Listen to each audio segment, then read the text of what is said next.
E hoje é dia 14 de fevereiro de 2026, às 12h15 da tarde, no horário de Vancouver. E você, meu caro, você está ouvindo a Estação Nômade, a estação menos importante de todo o seu espaço intergaláctico.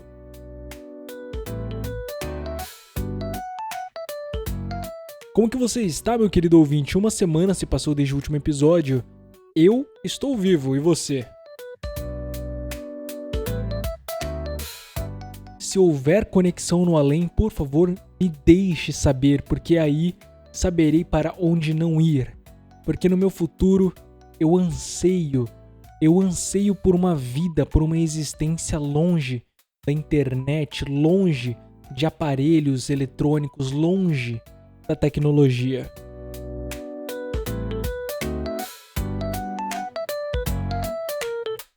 Eu lembro que quando eu era mais novo, eu era meio fissurado em Supernatural, que é uma série de televisão, eu acho que é americana, enfim, não tenho muita certeza, mas eu acredito que seja americana, onde há os dois irmãos principais que se chamam Dean e Sam Winchester, e basicamente a trama da série é eles caçando criaturas do submundo, né?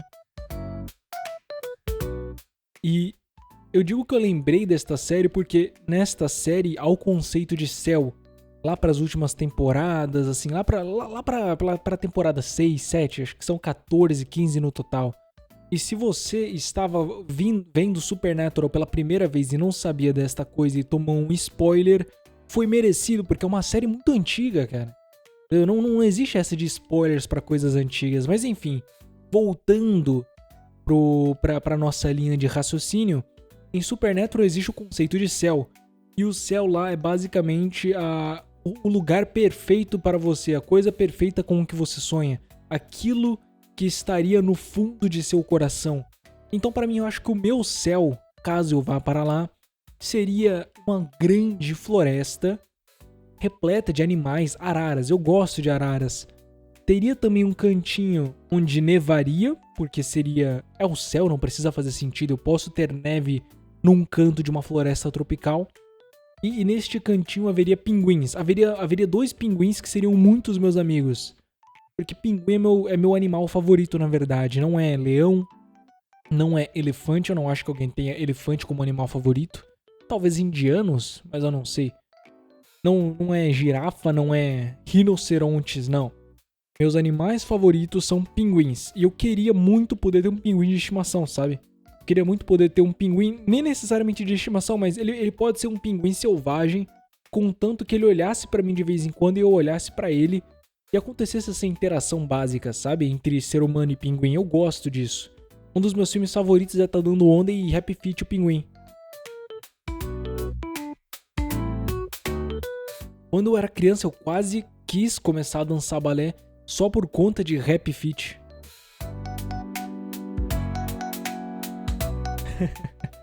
Mas, cara, aí qual que é a parada? Eu acho que o meu céu vai ser uma coisa mais ou menos assim, sabe? Vai ser floresta e de vez em quando choverá, de vez em quando não. Eu talvez tenha uma cabana ali, uma cabana bem gostosa, uma cabana de madeira. E daquelas construídas com troncos, não é nem com tábua, sabe?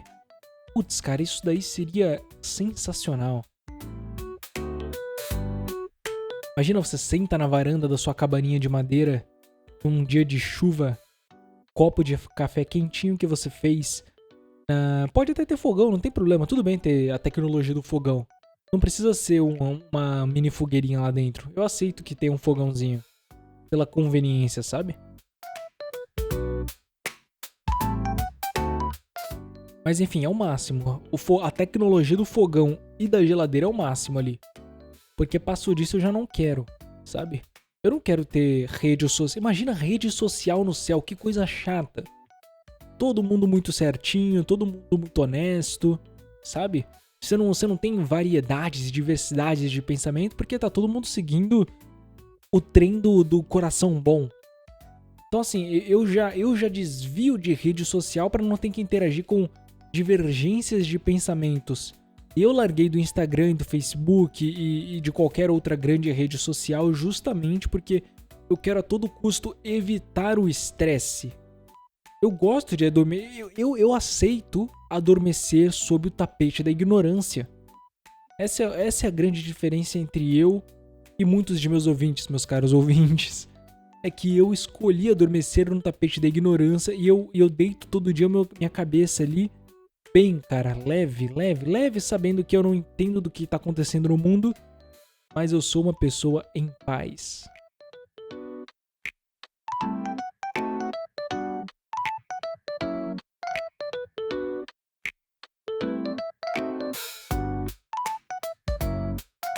Tava bebendo água aqui, demorou um pouquinho mais do que o esperado, porque eu tive que abrir a minha garrafa, já que eu tinha fechado ela. E aí foi um trabalho gigante, porque eu precisei me desdobrar aqui e eu fechei ela com um pouco de força a mais. E tava meio difícil, cara. Eu tô meio fraco também, já não tô lá nas melhores das minhas condições. É porque eu tô fazendo dieta, né? Infelizmente, o nômade burro descuidou no começo deste ano, aliás, no final do ano passado e no começo desse ano, eu acabei engordando um pouco a mais do que eu poderia ter engordado por conta do boxe, entende?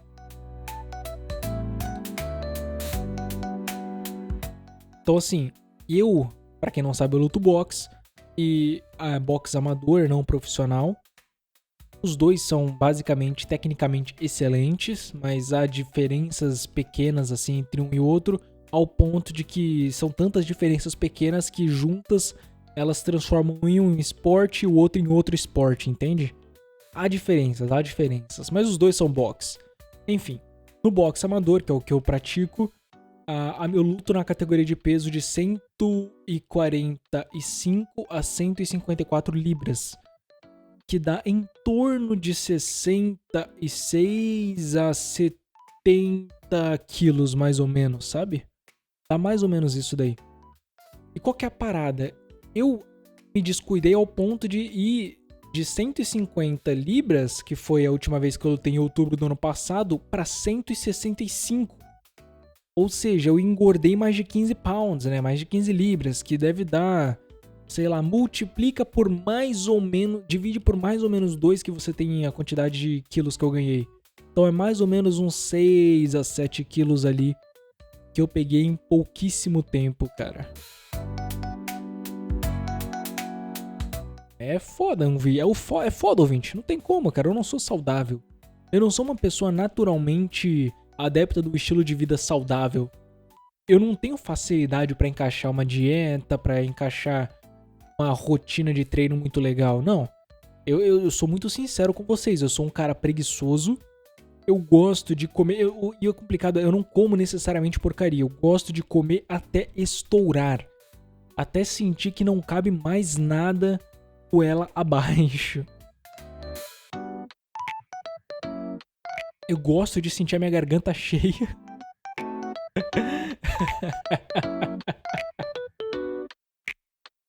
Enfim, e aí eu estou agora no processo de dieta porque lutarei no mês que vem, em janeiro, fevereiro, em março, no dia 28 de março, creio eu. Então eu vou ter mais uma luta em 28 de março e depois mais uma outra em abril, antes de me mudar para o Japão novamente. Ou seja, eu tenho mais 2 lutas para serem realizadas aqui no Canadá. E eu estou tanto quanto apreensivo, porque as minhas últimas lutas até então, eu já tenho 4 lutas no meu histórico ali. Essas 4 lutas, elas giraram em torno de 150 pounds, ou seja, de 69 quilos a 71, sabe? Mais ou menos isso. E agora eu quero me desafiar, eu quero tentar lutar e eu quero subir agora no mês que vem o mais leve que eu já estive em década, sabe? Eu quero tentar subir com 66 quilos. A questão é que eu tenho um mês pra perder em torno de todo este peso.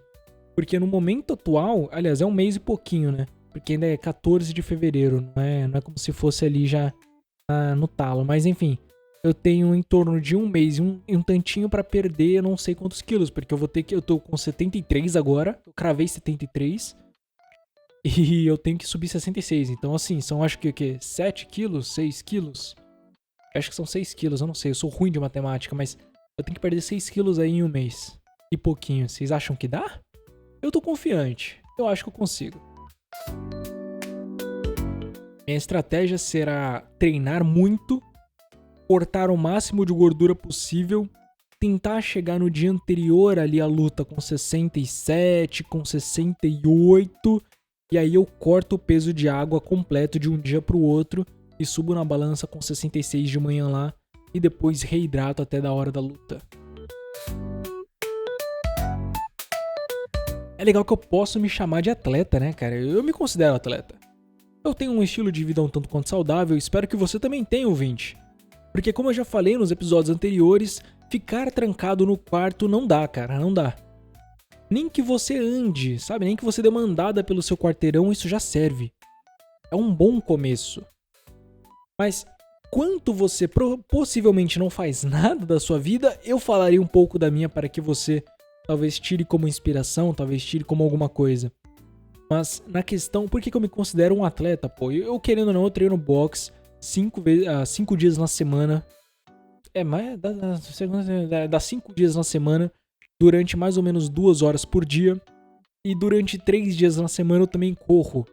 Eu não sou o melhor corredor, o meu tempo não é extremamente bom, mas está acima da média, abaixo da média, tá acima da média, porque eu consigo correr 5 km em aproximadamente 20 minutos. O meu recorde pessoal foi 19 e pouquinho, mas eu nunca consegui bater ele de novo, então enfim, eu falo que é 20 minutos, né? Eu consigo consistentemente correr 5 km em 20 minutos, que, no geral, pra quem não é atleta de corrida e atleta de boxe, é um tempo ok, é um tempo legal, cara. É um tempo interessante.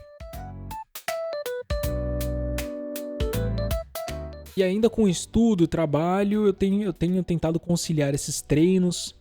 Tenho como objetivo pro meu aniversário, que vai acontecer em abril, tentar fazer uma corrida de 10 ou 20 km. Na verdade, não era 10, verdade. Eu tava querendo manter. Eu ia tentar fazer 10 no mês que vem.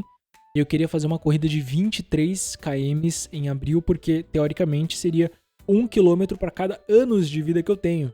Né? Não para cada anos que eu tenho, mas para cada ano de vida que eu tenho. Que no caso, agora é 22 e logo mais será 23. Mas a minha semana tem sido isso, basicamente. Tem sido treinar e treinar. A produzir o meu livro, editar o meu livro, na verdade. Tem sido muito difícil. E, inclusive, falando sobre o livro, me lembrou de uma conversa que eu tive com um amigo meu e que eu acho que eu gostaria de compartilhar um pouco com vocês esse pensamento aqui, mas me deixa dar um gole de água, pelo amor de Deus.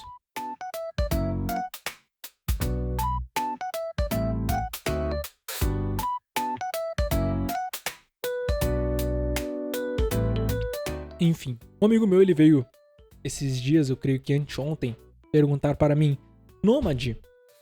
Ele não me chama de Nômade, mas será Nômade? Nômade, me conta, cara, como que está indo o seu livro? Eu expliquei, tá indo bem, estou no processo de edição, já terminei o primeiro rascunho no final do ano passado, como você já sabe, e agora estou aqui trabalhando para poli-lo. A ideia é que eu faça essa segunda edição completa, termine ela este mês aqui ainda, mande para alguns leitores betas, eles deem os feedbacks, eu pegue, faça a terceira edição, mande de novo depois para os leitores betas, e aí faça a quarta edição, que na minha opinião, na minha cabeça, talvez, segundo os meus calculitos, será a edição final, e aí poste ele até o final de abril, que será antes de eu voltar para o Japão. Este seria o cenário ideal, né? Mas eu expliquei isso pra ele e ele falou, cara, que interessante e tal. Mas me conta, é difícil editar? É a mesma coisa? E isso, meus caros ouvintes, me deu um estalo na cabeça, porque eu venho pensando nisso há mais ou menos um mês e eu não tinha conseguido organizar muito bem as ideias e ela ainda não está muito bem organizada na minha cabeça. Ela tá meio que numa grande batida de frutas, sabe? É como se você pegasse banana, maçã, laranja e batesse com leite no liquidificador. E no final você não consegue identificar muito bem o que é, mas você identifica que ele tem polpas disso daqui, essências daquilo ali. E essa mistura é o que está na minha cabeça agora. Então eu vou tentar com vocês aqui ir filtrando. Eu vou tentar fazer o processo reverso e construir a maçã, a banana e a laranja, que foi destruída na minha cabeça aqui, que está triturada e dá uma bela batida. Mas enfim, vamos lá então. É interessante, tem sido um processo extremamente interessante editar o livro por conta própria, por quê? Antes eu estava pensando em pagar alguém para fazê-lo, mas eu sou grato que não fiz, já que editar e escrever demandam habilidades completamente diferentes. Eu sei que talvez não. Eu sei que revisar um texto aparentemente é a mesma coisa que você escrever bem, mas não é. E eu nunca tinha parado pra pensar nisso até agora, até então. E por que eu digo que são coisas diferentes? Muitas vezes você vai estar no fluxo de escrita e você pode ser um bom escritor, mas não significa que você vai saber editar o seu livro muito bem. Porque para editar um livro bem, você tem que primeiro se desconectar do seu texto, você tem que tomar uma distância dele e ver do começo ao fim, faz sentido? Eu consigo enxergar o que precisa ser cortado, o que precisa ser adicionado? Porque muitas vezes você, por ter escrito aquela obra, não vai conseguir muito bem julgar se tá bom ou se tá ruim de verdade, porque você não vai conseguir tomar esse distanciamento. Então, um dos grandes pontos é esse distanciamento da sua própria obra. A partir do momento que você consegue se descolar da retina daquele que criou, né, aquele texto, você começa a entrar no processo de edição, você começa a ser capaz de editar de fato. E aqui eu tô falando sem embasamento nenhum. Eu já me adianto em dizer que eu não tenho conhecimento técnico nenhum e tudo que eu tenho feito até agora tem sido na base da gambiarra, tentativa e erro, tá? Então talvez minha opinião mude daqui a um mês, mas agora é essa e eu estou te falando agora o que é que eu penso. Enfim, é interessante você pensar que quando você pega pra editar, muitas vezes você vai reparar que é engraçado que a frase vai fazer muito mais sentido se você inverter uma sentença com a outra. E acontece às vezes isso aqui no podcast. Às vezes eu tô falando, seguindo uma linha de raciocínio, e se eu tivesse falado uma coisa X antes de uma coisa Y, teria ficado muito melhor, teria feito muito mais sentido, mas eu só vou me tocar disso muito depois, quando eu sentar pra ouvir o podcast, quando eu sentar pra ouvir a gravação depois de finalizada. Às vezes, quando eu tô aqui no fluxo de consciência, eu nem reparo. E o mesmo serve pra quando você tá fazendo uma explicação, pra quando você tá tentando ensinar alguém alguma coisa pela primeira vez. Porque vale lembrar, tudo que você escreve no papel, se você não tá copiando de algum lugar e você tá tirando da sua cabeça, você tá escrevendo pela primeira vez. Quando você tá conversando com alguém, você tá conversando e falando aquelas palavras pela primeira vez. Por mais que você possa ter decorado um texto e tá falando alguma coisa assim, tudo bem. Mas o que eu tô querendo dizer é, numa conversa espontânea, tudo que está sendo dito pela primeira vez. E aí, mais pra frente, quando você deitar a cabeça no travesseiro, você vai sentir vergonha, porque você vai ter cometido um deslize e só vai ter reparado lá. E você poderia ter falado assim, eu poderia ter feito isso diferente, eu poderia ter feito X e poderia ter feito Y, ao invés de Y e X. E o mesmo serve para um texto escrito. Quando você tá escrevendo, você não repara nisso. Mas a partir do momento que você consegue se desconectar da sua obra depois de finalizada e olhar através de outros olhos, você começa a reparar, você pode conseguir começar a reparar nesses pequenos detalhes, sabe? E muitos desses pequenos detalhes as pessoas não conseguem pegar. Olha aqui, ó, isso aqui já é um exemplo de sentença que faria mais sentido se eu tivesse invertido. Muitas pessoas não conseguem pegar esses pequenos detalhes. Viu como uma pequena alteração ali já dá um entendimento maior, uma compreensão melhor? Enfim, e a grande diferença entre editar e escrever é essa. Sem contar que, né, aliás, resumidamente, um bom escritor não necessariamente é um bom editor e um bom editor não necessariamente é um bom escritor. Porque ainda que o cara tenha a manha ali, ele às vezes não saberá escolher as melhores palavras na hora de estar tentando desenvolver alguma coisa. Sabe? Ele pode ser muito bom em julgar, ele pode ser muito bom em consumir e entender uma estrutura de história, mas ele pode ser horrível na hora de tentar criar. Como assim, Nômade? O que você quer dizer? Às vezes você pode ser um leitor fenomenal, às vezes você pode ser um cara que escreve muito bem, mas você é horrível em se expressar. E se expressar é uma habilidade extremamente importante para um escritor. Um escritor precisa saber se expressar, porque é através da expressão que ele consegue, antes da parada ir para o papel, ela se expressa na sua cabeça. Você expressa a ideia para si mesmo, você pega uma parte da sua consciência, você bota ela sentada numa cadeira e você faz uma mini palestra para essa parte da sua consciência. E aí o que sai desta palestra é o que você geralmente escreve no papel. Entende? Então, se você não souber se expressar e organizar os pensamentos da forma adequada, você dificilmente vai conseguir escrever bem. E eu dei muita sorte, porque apesar de eu estar enferrujado agora, eu tenho uma habilidade de expressão interessante, sabe? Assim, humildade à parte, Eu tenho um quezinho, eu tenho um diferencial ali. Mas enfim, né? Eu estou enferrujado, como eu disse para vocês. Eu gaguejo, eu falo rápido, acelero mais do que o necessário.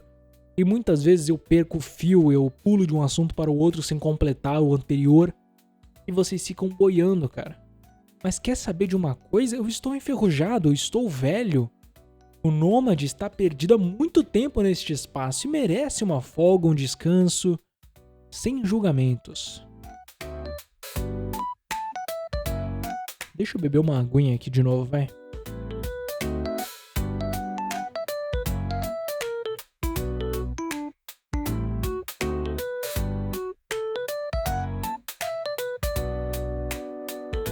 Enfim, e todos os meus hobbies atuais, desde o boxe à escrita, têm se consistido numa parte mais criativa do meu corpo, né? É claro que o boxe, ele não envolve tanta criatividade, mas ele é mais na questão saudável, ele mantém o meu cérebro ok, funcionando legal. Depende, se eu tomo pancada na cabeça, não é ok, né? Das porradas que eu tomo, algumas delas ainda vou ter que pagar o preço no futuro. Eu sei que eu vou chegar aos meus 50 com muito provavelmente alguma demência, alguma síndrome. Tudo bem, eu aceito pagar este preço, entendeu? Mas a questão é, ele me ajuda no momento atual a conseguir deixar a cabeça mais leve para que todos os meus outros hobbies criativos funcionem e andem de mão dadas. Outro hobby também que eu tive que encostar momentaneamente, mas que eu estava amando fazer é talhar. O que é talhar, nômade? É basicamente você pegar um bloco de madeira, um pedaço de madeira e pegar uma faca. Idealmente seria uma faca especializada para isso. E você começar a moldar um boneco, um bicho ou qualquer outra coisa naquele bloquinho de madeira. Então eu comecei isso no Natal do ano passado. E de lá pra cá eu fiz 2 pássaros, eu fiz um pinguim, comecei a fazer uma baleia. E assim, eu não sou o melhor nisso daqui não, na verdade eu sou muito ruim, sabe? Eu descobri que eu sou muito ruim. Mas é gostoso, cara, é gostoso você ser ruim em um hobby, porque significa que tem muito da vida ainda a aprender, cara. Tem muito pra evoluir, sabe? E é chato muitas vezes quando você já é bom numa coisa, não que eu seja bom em alguma coisa, eu sou na verdade medíocre em tudo que eu exerço. Mas é ruim quando você já tem um certo conhecimento numa parada, porque você começa a sentir que tá estagnando, você chega num platô. Existe um determinado momento em que não existe muito mais para onde evoluir devido a limitações técnicas, devido a limitações da vida, e você chega naquele platô, você chega naquele ponto onde dali pra frente vai ser tudo mais ou menos a mesma coisa. E aí muita gente começa a desanimar das coisas que ela faz. E aconteceu isso com o meu podcast, aconteceu isso com o box já na minha vida. E graças a Deus eu tive a capacidade de conseguir encontrar caminhos apesar dos pesares, entende? No boxe eu consegui encontrar um coach maravilhoso que me fez entender que na verdade eu não sabia absolutamente nada. Aqui nos podcasts eu me reinventei e, enfim, parti para outras ideias. Volta e meia eu publico projetos no meu canal que às vezes nem tem continuidade, mas são coisas que eu gosto de estar produzindo. Eu fiz a hora do provérbio esses dias, né? Eu soltei no meu shorts e, cara, é isso. Talvez eu nem faça outro, mas eu senti vontade de fazer isso. E aí, quem que vai me impedir? Eu não tenho ninguém me impedindo, cara. Enquanto não vier um oficial de justiça e me algemar, continuarei produzindo as minhas idiotices.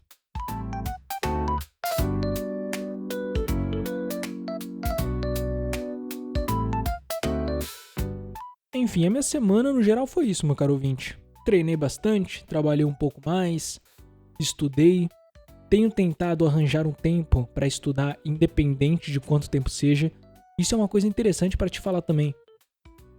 Não espere o momento ideal para exercer alguma coisa.